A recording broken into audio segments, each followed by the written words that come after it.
They said she had been alive for over 100 years, living through generations while everyone around her grew old and died. But she still looked 25, with smooth skin, bright eyes, and not a single gray hair. And anyone who tried to find out why, anyone who got too close to her secret, never returned the same. Some disappeared completely, others came back changed, aged decades in a single night, their youth stolen like breath from their lungs. This is the story of Adaeze, the woman who should not exist, and the terrible price of eternal beauty. This is the story of how an entire village learned that some secrets are kept hidden, not to protect the one who holds them, but to protect everyone else from the horror of the truth. If you are watching this video, please like, subscribe to the channel. In the village of Mwaka, nestled between thick forests and winding rivers, there lived a woman named Adaeze. She was beautiful in a way that made people stop and stare, unable to look away. Too beautiful, some would whisper when they thought she couldn't hear. Her skin was smooth like polished wood, never showing a single wrinkle or blemish. Her hair remained thick and black, never turning gray despite the years that passed. And her eyes, dark and deep, always looked the same, never aging, never changing, like they were frozen in time. At first, when she arrived in the village decades ago, people admired her. She must be blessed by the ancestors, the women would whisper at the stream. Such beauty is a gift from the gods, the men would say.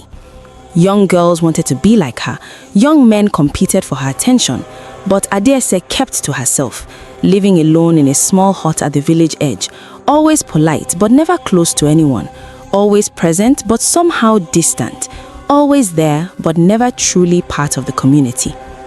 Years passed, then decades. Children grew into adults, adults grew into elders, elders got sick and died. New children were born. The cycle of life continued as it always had, as it always would. But Adaeze never changed, not even slightly. People began to notice. How could they not? The young girl who used to fetch water beside Adaeze was now a grandmother with bent back and cloudy eyes. The strong hunter who once asked for her hand in marriage was now an old man who could barely walk. The chief who welcomed her to the village had died and been replaced by his son, then his grandson.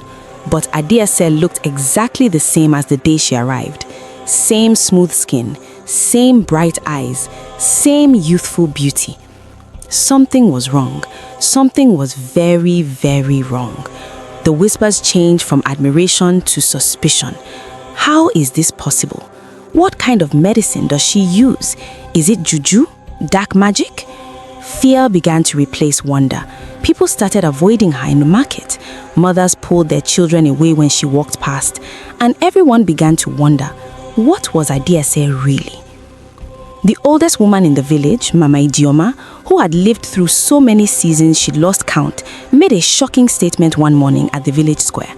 Her voice, though weak with age, carried clearly. I remember carrying Adaeze on my back when she was a baby. I remember the day her mother died giving birth to her. I remember everything. Everyone stopped and stared. Then they laughed nervously. Mama, you must be confused, someone said gently. How can that be? Adaeze looks younger than your own daughter. But Mama Ijeoma's face was serious, her cloudy eyes fixed on something only she could see. I am not confused. I know what I remember. That woman has been alive over 70 years. I have watched her not age a single day since she was 25. She pointed a shaking finger toward Adaeze's hut. That woman is not natural. Mark my words. The crowd fell silent. Because if what Mama Ijeoma said was true, then Adaeze had been alive over a century. And the question everyone was thinking but afraid to ask was, how and at what cost? 3 days after making that statement, Mama Ijeoma was found dead in her sleep. No sickness had touched her the day before, no warning signs, no pain. She simply went to bed one evening and never woke up. When they prepared her body for burial, the younger women gasped. Mama Ijeoma looked ancient, far more aged than she had just days before. Her skin had become like dry paper. Her body had shrunk. She looked drained, as if something had sucked the very life force from her bones. "She looks like she aged 20 years in 3 days," someone whispered. After the burial, fear began to grow like a weed in the village. People remembered how Mama Ijeoma had publicly accused Adaeze. People remembered how Adaeze was standing in the crowd that day, listening, her face completely calm. People remembered that strange smile she'd given Mama Ijeoma before walking away. Coincidence or something darker? The village elders met to discuss what should be done, but they were too afraid to confront Adaeze directly. Because now they all wondered, if they challenged her, would they be next? A young man named Chike, brave and curious, and perhaps too confident in his own strength, decided he would uncover the truth. He was 22, strong from years of farming and hunting, and he didn't believe in curses or magic. "There has to be a logical explanation," he told his friends at the palm wine bar. "Maybe she uses special herbs. Maybe it's her diet. Maybe she's just lucky with her family's blood."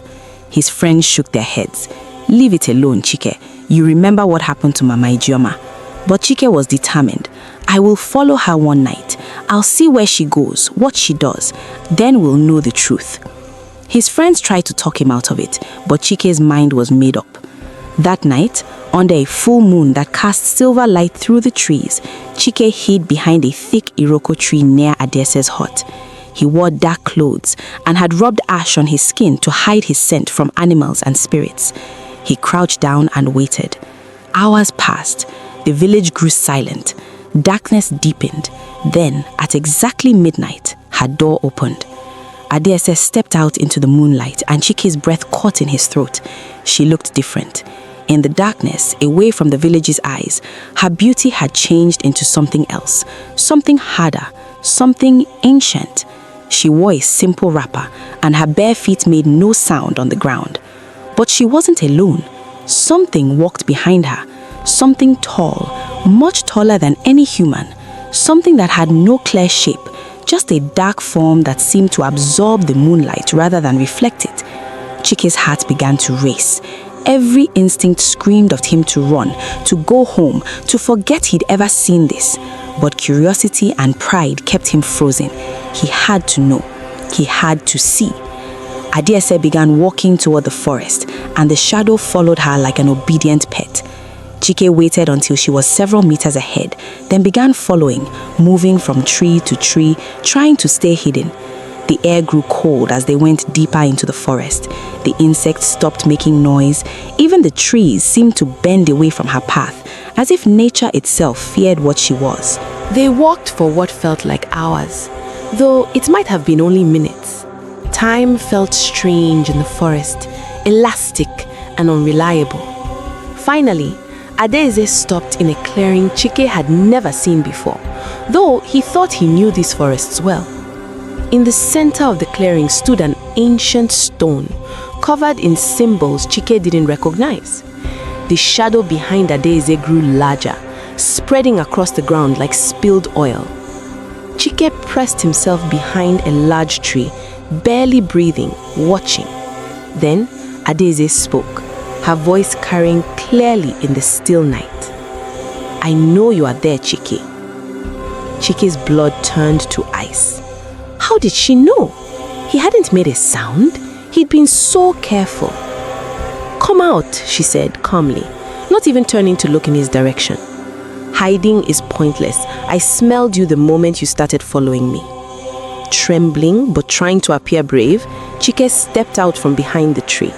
His voice shook only slightly when he spoke. "What are you?"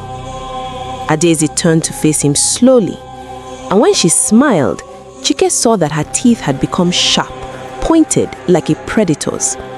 This time, the smile wasn't human at all. "You want to know why I never age?" Adaeze asked, tilting her head in a way that made her neck bend at an unnatural angle. Her eyes, which had always been dark and beautiful, now glowed faintly in the darkness. "You want to know my secret?" Chike tried to back away, but his feet wouldn't obey. It was as if the ground had grabbed him, holding him in place. I just wanted to understand," he stammered. Understand? Adaeze laughed, and the sound was like breaking glass. How noble, how brave, how foolish.